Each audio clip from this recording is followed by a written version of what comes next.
Mbola faly tafahoana sy tafaraka aminao indray ny tenako tompy kilasy tompy amin'ity takarivany talata ity. Ampanajany koa no nasana ianao anaraka hatramin'ny farany ireo vaovao izay voangona tamin'ity androany ity. Fahavoazana maro no nateraky ny oran'ny kiza teto Antananarivo tato anatin'ny herinandro maromaro. Ankoatra ny tondra-drano izay nahazo vahana dia eo ihany koa ny fihotsahan'ny tany ary nisy ny fianakaviana izay tsy maintsy niala tamin'ny toeram-ponenany teny Avaratra Akato sy Ambolokandrina. Omaly alina ihany dia tonga teny amin'ireo toerana ireo ny délégation izay notariny filohampirenena.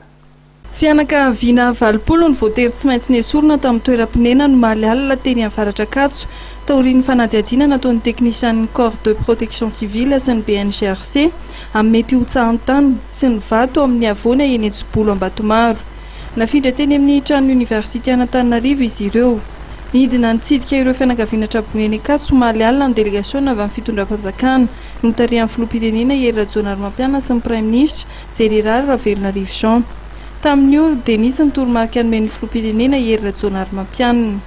Fototana miaraka amin'izay vahoaka amin'ilay tanàna no manara-maso izay zavatra miseho amin'ny tany malemy, fitsaky ny tany, fikorisan'ny trano, fahasimban'ny lalana sy anjara filoha-pokotany sy anjaran'ny olona no mijery an'izay zavatra izay.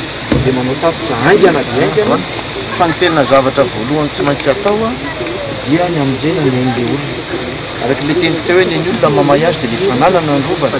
Mariny zany, tsika hiasa miaramila zany efa miditra antsika amin'izany anaty amin'izay fa le ain'ilay olona aloha tokony harovana ary dia izay moa zany efa ataontsika io zany dia ny hanomezana azy toerana mba azahoany toetra aloha amin'ity alina ity dia rahampitsy jerena indray rehefa andeha izay nge mba tsy matoratra anareo koa zay dia tsy mieritreritra fa tsy tia rely ny eritreretina keo aza fa toerana maro no misy tahaka izao dia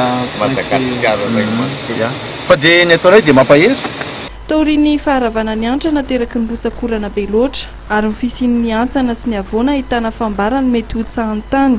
Nisan'ny fepetrany raisin'ny fitondram-panjakana amin'ny alalan'ny ministera-panjakana misana ny tetika asan'ny fahadidianan'ny repoblika fanajariana ny tany ary ny fampitaovana ny fampiatoana ny asa fanokafana sy fitradrana fiadiam-bato eto Antananarivo.